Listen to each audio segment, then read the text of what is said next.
బావా చాలా కాలమైంది బావా. బాగున్నావు కదా? బాగున్నాను బావా. మనం పల్లెటూరులో ఉండేటప్పుడు ఆ గేదెల మీద కూర్చొని అలాగే వెళ్ళడాలు, తర్వాత ఆ ఏట్లో ఈదడాలు ఎంత ఆనందంగా ఉండేది బావా.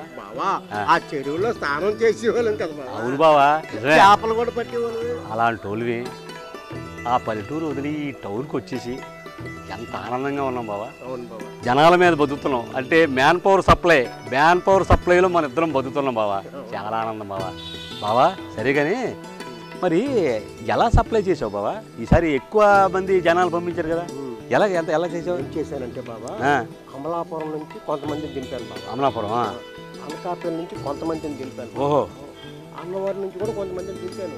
ఓ అలా మేనేజ్ చేసావా? నేను అంతే బావా. ఒంగోలు నుంచి ఒక 1000 మందిని, గుంటూరు నుంచి ఒక 1000 మందిని, ఎక్కడది నరసాపురం నుంచి ఒక 500 మందిని అలా సెట్ చేశాను బావా.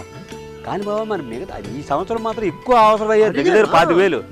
మరి ఇంకెలా మేనేజ్ చేసావు బావా నువ్వు? ఏం చేశానంటే బాబా, వృద్ధాశ్రమం ఉంది కదా ముసలోళ్ళు, వాళ్ళందరినీ తీసుకొచ్చి ఈ గ్రూప్ లో కలిపేశాను బాబా.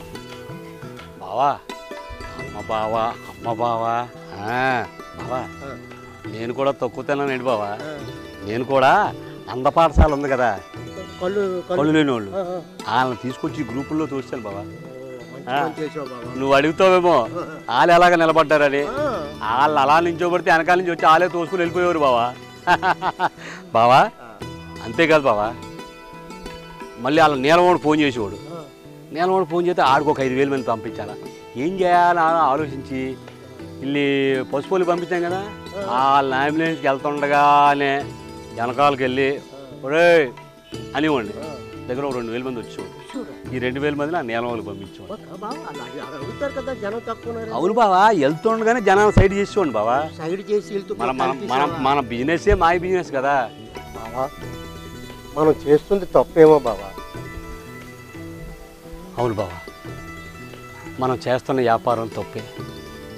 కానీ బావా మనం మాత్రం నిజాయితీ గల నాయకుడికి, ఈ రాష్ట్రానికి ఎవరైతే మేలు చేస్తారో వాళ్ళకి, ఈ జిల్లాకి ఎవరైతే పాటుపడతారో వాళ్ళకి, ఈ నియోజకవర్గాన్ని ఎవరైతే అభివృద్ధి చేస్తారో వాళ్ళకి, అలాంటి మనం ఓటేద్దాం బావా. ఇక మీదట నువ్వు చెప్పినట్టు బావా, ఊరికి వాడలకి వెళ్ళి మంచి నాయకుడికి ఓటు వేయమని ప్రచారం చేస్తాను బావా.